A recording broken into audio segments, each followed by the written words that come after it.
discuss exercise 6.4 and our first topic is factorable quadratic form. A quadratic form x transpose ax not equal to 0 with a complex coefficient is said to be the product of two linear factors if and only if rank is less than 2. अगर हमारे पास rank जो है वो less then 2 है तभी हम क्या कह सकते हैं इस क्वाड्रेटिक फॉर्म को, इसका जो product of two linear factors में इसको हम एक्सप्रेस कर सकते हैं. Now let us suppose we have a quadratic form x transpose ax और मैं इसको टू लीनियर फैक्टर्स में लिख रही हूँ a1x1 plus a2x2 up to an(xn) into b1x1 plus b2x2 plus bn(xn). तो जो मैंने इन दोनों को इसमें प्रोडक्ट में एक्सप्रेस किया ना, सपोज कि दो लीनियर फैक्टर्स जो हैं ये हमारे पास लीनियरली डिपेंडेंट है. लीनियरली डिपेंडेंट क्या होता है हमारे पास? लीनियरली डिपेंडेंट में जो हमारे पास फॉर्म गिवन है उसमें एटलीस्ट वन कोफिशिएंट तो हमें नॉन जीरो मिलेगा. लीनियर डिपेंडेंट की बात करें so this is the case one.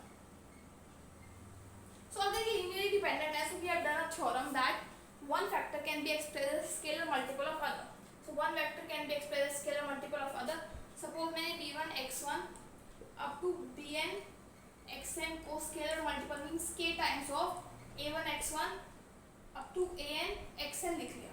और इसकी वैल्यू उठा के मैं इस इक्वेशन में पुट करती हूँ. तो x ट्रांसपोज ax हमारे पास क्या आ जाएगा? k times of a1x1 up to an(xn) का स्क्वायर. सपोज ये हमारे पास y1 है, this is k y1 square. So x transpose ax हमारे पास क्या है? k y1 square. तो मैंने आपको बताया था पिछले एक्सरसाइज में suppose y1 square plus y2 square आ रहा है तो हमारे पास 2 टर्म्स है तो रैंक इसका क्या होता है? 2. सिमिलरली यहाँ पे इसका रैंक क्या होगा हमारे पास? 1. इस क्वाड्रेटिक फॉर्म का मींस इस क्वाड्रेटिक फॉर्म का रैंक और ऐसा होता है इसका जो मैट्रिक्स है उसका रैंक क्या है हमारे पास? 1. सो रैंक जो है वो लेस देन 2 आ रहा है हमारे पास. केस 2 हमारे पास अराइज होता है कि जो वेक्टर्स हैं ये हमारे पास li है, linearly dependent independent. Linearly independent में क्या होता है हमारे पास? लीनियरली इंडिपेंडेंट में हमारे पास सारे कोफिशिएंट्स जो होते हैं वो जीरो होते हैं.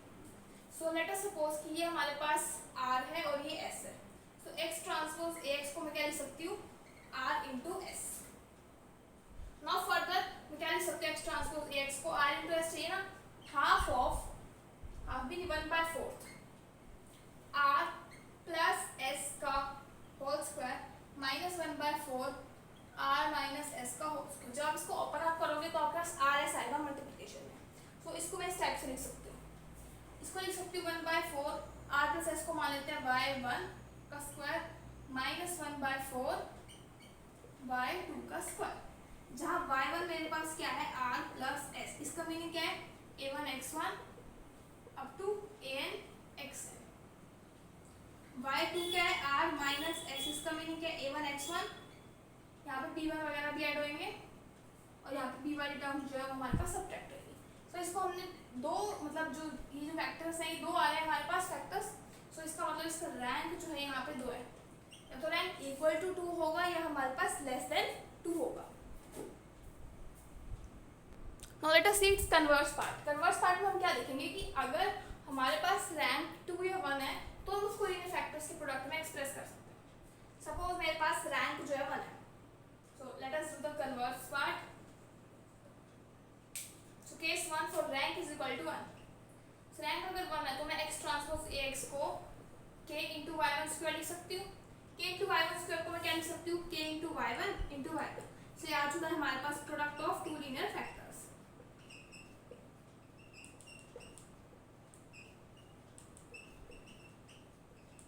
नाउ सपोज रैंक 2 है तो मैं इसको इस टाइप से लिख सकते हैं x transpose ax is equal to a y1 square plus b y2 square. अगर a square minus b square होता तो उसको हम लिखते हैं a plus b a minus b. इस टाइप से उसको आयोटा में तोड़ेंगे क्योंकि हमें दे रखा है कि कोफिशिएंट है वो कॉम्प्लेक्स हो सकते हैं. So under root of a y1 under root of b y2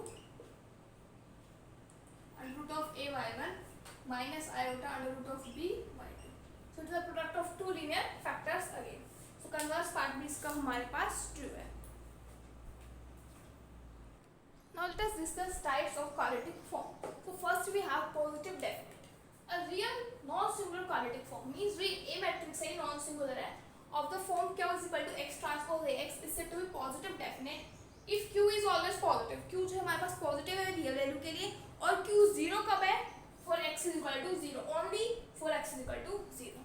इसमें रैंक इंडेक्स सब n के बराबर होता है. n का मीनिंग जो इस मैट्रिक्स A है उसका जो रैंक है उसके बराबर. नाउ पॉजिटिव सेमी डेफिनेट, जो हमारे पास फर्स्ट पॉजिटिव डेफिनेट है उसमें हमारे पास कुछ ऐसे होएगा a(y1) square plus a2y2 square, सारी टर्म्स प्रेजेंट होएगी an yn स्क्वायर, सारी टर्म्स जो है पॉजिटिव होंगी. पॉजिटिव सेमी डेफिनेट में क्या होएगा? रियल सिंगुलर है, यहाँ पे जो मैट्रिक्स है वो सिंगुलर है, यहाँ पे नॉन सिंगुलर था. For q greater than zero for all real value x. इसका मीनिंग क्या है कि यहाँ पे जो क्वाड्रेटिक फॉर्म है वो ग्रेटर देन जीरो होएगी including x equal to zero. x equal to zero पे भी वो greater than equal to zero ही रहेगी. इसमें रैंक और इंडेक्स लेस देन n होता है. इसमें इनमें से कोई एक टर्म जो है वो मिसिंग होती है.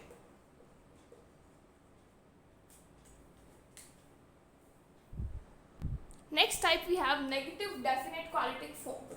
नेगेटिव डेफिनेट क्वाड्रेटिक फॉर्म में भी बिल्कुल सेम डेफिनेशन है, बस यहाँ पे जो क्या है वो नेगेटिव होता है. The real non singular quadratic form Q is equal to x transpose X is said to be negative definite. यहाँ पे टर्म आएगी नेगेटिव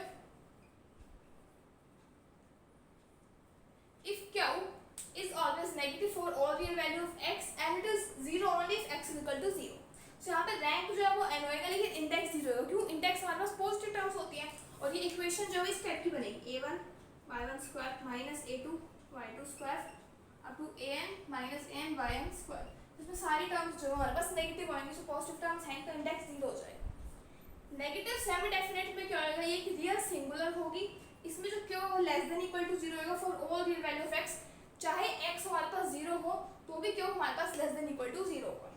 इसमें रैंक सपोज r होता है और इंडेक्स जो है, लेकिन जो हमारे पास सेमी डेफिनेट है ना उसमें जो रैंक होता है ना वो हमेशा लेस देन n होता है क्योंकि इसमें एक दो टर्म्स क्या होती है मिसिंग. तो इसमें से एक टर्म मिसिंग होगी और पॉजिटिव टर्म्स हैं तो इंडेक्स भी हमारे पास क्या होगा? जीरो होगा. Now next we have a type of form that is indefinite form. देखिए indefinite form में क्या होता है? कुछ टर्म्स पॉजिटिव होती हैं, कुछ टर्म्स नेगेटिव होते हैं. लेकिन पॉजिटिव डेफिनेट में सारे टर्म्स पॉजिटिव, नेगेटिव में नेगेटिव, इनडेफिनेट में कुछ पॉजिटिव और कुछ नेगेटिव. नेक्स्ट है सेल्वेस्टर क्राइटेरिया फॉर डेफिनेटनेस. सेल्वेस्टर क्राइटेरिया ने सिर्फ हमें पॉजिटिव डेफिनेट और नेगेटिव डेफिनेट के लिए बताया, सेमी डेफिनेट के लिए इसने कुछ भी हमें एक्सप्लेनेशन नहीं दी. तो ये क्या कहता है? Quadratic form is said to be positive definite if means if and only if. मतलब ये होगा तो ये होगा और ये होगा तो ये होगा. If the leading principal minus are positive, अगर हमारे पास लीडिंग प्रिंसिपल माइनस जो है पॉजिटिव हैं so it is known as the positive definite and this is known as Sylvester criteria of positive definiteness. If the quadratic form is said to be negative definite if the leading principal minors are alternatively negative, positive, then negative, then positive and so on. पहले negative ही आना चाहिए. अभी leading principal minus कैसे निकालता है example से समझते हैं. Now let us see example number 1. If a quadratic form x transpose Ax is positive definite, then we have to show that जो मैट्रिक्स का डिटरमिनेंट है वो ग्रेटर देन जीरो. मींस हमने अभी पढ़ा था कि वो नॉन सिंगुलर होता है डेफिनेशन के अंदर.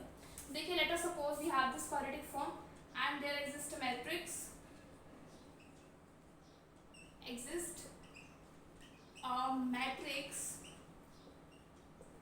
P such that determinant of P is not equal to 0.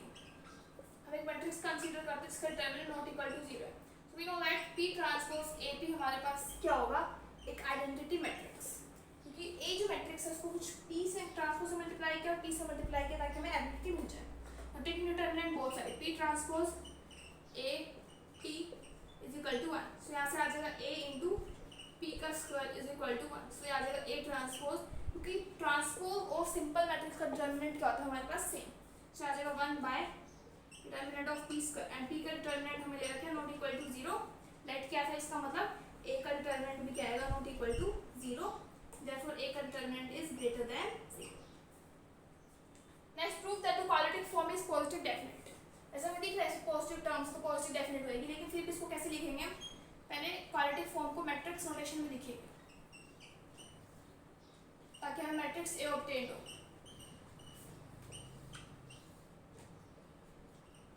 अब आपको पता होगा क्वाड्रेटिक फॉर्म का फॉर्म होता है x सो यहाँ से ए मैट्रिक्स पता लग चुका है मुझे ये। सो अब जो ए मैट्रिक्स है उसकी रैंक की बात करते हैं, उसका रैंक है 3। उसके इंडेक्स की बात करते हैं, वो भी है 3। सिग्नेचर की बात करते हैं, वो होता है 2p माइनस आर, मतलब 2p दैट इज 3, ये आर होता है माइनस 3 दैट इज 3। तीनों चीज़ें इक्वल है, और तीनों चीज़ें किसकी इक्वल है? n के। n के हमारे पास 3 ऑर्डर की मैट्रिक्स है तो 3, therefore it is positive definite, क्योंकि पॉजिटिव डेफिनेट का यही तो क्राइटेरिया होता है हमारे पास कि जो सारी चीज़ें हमारे पास n के इक्वल होनी चाहिए। लेट अस सी एग्जांपल नंबर 3। हमें शो करना है कि ये जो क्वाड्रेटिक फॉर्म है ये पॉजिटिव सेमी डेफिनेट है। तो पॉजिटिव सेमी डेफिनेट के लिए हमारे पास कोई सेमेस्टर का क्राइटेरिया नहीं है, तो हमें मेथड पे जाना पड़ेगा। तो पहले यहाँ से मैट्रिक्स बनाते हैं। मैट्रिक्स कैसे बनाते हैं? एक्स स्क्वायर वाले टर्म्स को एक साथ देखते हैं, प्लस ये वाला जो टर्म है ये हाफ होएगा, 3xy इधर और 3yx वाला उधर, ये वाला भी हाफ होएगा that is minus xz, plus यहाँ पे आ जाएगा वाई स्क्वायर, फिर वाई वाली टर्म भी हाफ होएगी यहाँ पे, फिर यहाँ पे आ जाएगी z वाली टर्म। तो यहाँ से मैट्रिक्स कैसे लिखते हैं? जो X square Y square Z square वाली टर्म वो डायगोनल्स में लिखी जाएंगी दैट इज 9 1 4। फिर यहाँ पे एक्स वाई वाली टर्म, फिर यहाँ एक्स जेड वाली टर्म, फिर यहाँ पे वाई एक्स वाली टर्म, और यहाँ पे लिखी जाएगी वाई जेड वाली टर्म। यहाँ पे लिखी जाएगी हमारे पास, यहाँ पे माइनस 6 एक्स जेड भी आएगा ना, तो यहाँ पे हमारे पास लिखा जाएगा माइनस 6। देखिए ये जेड स्क्वायर वाली टर्म आ चुकी है, यहाँ पे एक्स जेड वाली टर्म आएगी माइनस 6, फिर यहाँ वाई जेड वाला। सही, हमारे पास मैट्रिक्स बन चुका है क्वाड्रेटिक फॉर्म का that is A. Let us find A augmented I. So A augmented I is 9 3 minus 6 3 1 minus 2 minus 6 minus 2 4 1 0 0 0 1 0 0 0 1। अब हमें ये जो मैट्रिक्स है इसको आइडेंटिटी में रिड्यूस करना पड़ेगा। तो कैसे रिड्यूस करते हैं? फर्स्ट हम लगाते हैं रो 1 की ऑपरेशन, रो 1 बाय 3। सो ये हमारे पास आ जाएगा 3 से डिवाइड करें रो 1 को, तो आ जाएगा 3 1 minus 2 1 by 3 0 0 3 1 minus 2 0 1 0 minus 6 minus 2 4 1 by 0 0 1। आपको ध्यान हो क्वाड्रेटिक फॉर्म में जो रो में ऑपरेशन लगेगा वही कॉलम पे लगेगा। सो ये वाला सेम कॉलम पे लगाएंगे, कॉलम 1 पे ऑपरेशन कॉलम 1 by 3। सो ये हमारे पास आ जाएगा 1 1 minus 2 1 minus 2 1 minus 2 minus 2 4 1 by 3 0 0 0 1 0 0 0 1। Now operation on row 2 minus row 1 and operation on row 3। फिर दोनों कॉलम वाला लगा देंगे, row 3 plus 2 times of your row 1। सो ये हमारे पास आ जाएगा 1 1 minus 2 1 by 3 0 0। So row 2 minus row 1, so this is 0 this is 0 this is 0 this is minus 1 by 3 1 0। row 3 plus 2 times of row 1 0, this is 0 and this is 0, यहाँ आ जाएगा 0 sorry 2 by 3 0 1। अब ये operation column पे लगेंगे that is column 2 पे operation column 2 minus column, so this minus this यहीं पे लगा देते हैं 0। फिर कॉलम 3 पे operation column 3 plus 2 times of column 1, so this is again 0। सो ये मैट्रिक्स जो ऑब्टेन्ड हुई है इससे हम हमारे फॉर्म फाइंड आउट करेंगे ये सेमी डेफिनेट कैसे है। जो ट्रांसफॉर्म्ड क्वाड्रेटिक फॉर्म है वो कैसे लिखी जाएगी? x y z 1 0 0 0 0 0 0 0 0 into x Y Z. सो ये हमारे पास आ जाएगा x का स्क्वायर। ये फाइंड आउट करने की वजह से कोई जरूरत नहीं है, अब इस मैट्रिक्स पे कंसंट्रेट करें क्योंकि हमारे पास नया मैट्रिक्स आया आफ्टर ट्रांसफॉर्मेशन। सो इस मैट्रिक्स की बात करें, इस मैट्रिक्स का रैंक हमारे पास है 1 which is less than 3 that is equal to n। 3 हमारे पास क्या है? n है, क्योंकि हमारे पास 3 क्रॉस 3 की जो है मैट्रिक्स थी। सो this is less than 3 therefore it is semi definite. Semi definite में क्या होता है? लेस देन n होता है ना, therefore it is semi definite. Let us discuss example number 4. In that we have to determine the definiteness by principal leading minors, मतलब by Sylvester criteria. So ये हमें एक क्वांटिटी इक्वेशन दे रखी है. So by this पहले matrix find out करते हैं. So 6x1 का स्क्वायर, x1 x2 का हाफ इधर लिखा जाएगा और हाफ यहाँ लिखा जाएगा. सिमिलरली x1 x3 का भी हाफ यहाँ लिखा जाएगा और हाफ x1 x3 वाले टर्म्स में लिखा जाएगा प्लस 3x2 स्क्वायर. फिर x2 x3 वाली भी हाफ लिखी जाएगी यहाँ और हाफ वहाँ लिखी जाएगी प्लस 3x3 का स्क्वायर. सो ये ब्रैकेट में और ये ब्रैकेट में और ये ब्रैकेट में. सो यहाँ से डायरेक्ट हम वो लिखते हैं मैट्रिक्स. सो स्क्वायर वाले टर्म्स हम डायग्राम में लिखी जाएगी 6 3 3. फिर यहाँ x1 x2 वाले कोफिशिएंट, x1 x3 का कोफिशिएंट, x2 1 का कोफिशिएंट, x2 2 का कोफिशिएंट यहाँ पे ऑलरेडी आ चुका है, x2 3 का कोफिशिएंट, x3 1 का कोफिशिएंट, x3 2 का कोफिशिएंट. तो ये हमारे पास मैट्रिक्स आ चुका है. तो प्रिंसिपल लीडिंग माइनर कैसे निकालेंगे, हम बात करते हैं फर्स्ट लीडिंग माइनर की. इसको हम डिनोट करेंगे P1 से. ठीक है, फर्स्ट लीडिंग माइनर मतलब फर्स्ट ऑर्डर का. ऐसे समझते हैं फर्स्ट ऑर्डर का. सो फर्स्ट ऑर्डर का माइनर फर्स्ट माइनर यही है, दैट इज 6. अब बात करते हैं सेकंड लीडिंग माइनर का. सेकंड लीडिंग माइनर क्या है, ऑर्डर 2 का. सो ऑर्डर 2 का जो प्रिंसिपल लीडिंग माइनर है वो तो यही है. सो इसका डिटरमिनेंट निकलेगा 6 - 2 - 2 that is 6 3 18 -4 that is 14. Third leading minor क्या निकलेगा, 3 ऑर्डर का 1 2 3 पूरे का निकला जाएगा. तो इस पूरे का हम देखते हैं डिटरमिनेंट कैसे निकालेंगे. 6 as it is expanding by row 1 9 - 1 plus 2 minus 6 plus 2 plus 2 2 minus 6. तो ये हमारा आ जाएगा 6 into 8 plus 2 into -4 plus 2 into -4. So आ जाएगा 8 6 is 48 -8 -8. So that is not equal to 0. ये भी पार्ट नॉट इक्वल टू 0, ये part not equal to 0. Means सारे जो माइनर्स है प्रिंसिपल लीडिंग माइनर्स वो क्या आ रहे हैं, पॉजिटिव आ रहे हैं. So therefore the quadratic equation is positive definite. अगर सपोज ऐसे आता है ये वाला नेगेटिव फिर ये पॉजिटिव फिर ये नेगेटिव, सो ये हमारे पास होती है negative definite. So by this chapter 6 is completed. In the next video we will discuss chapter number 7. Till then thank you.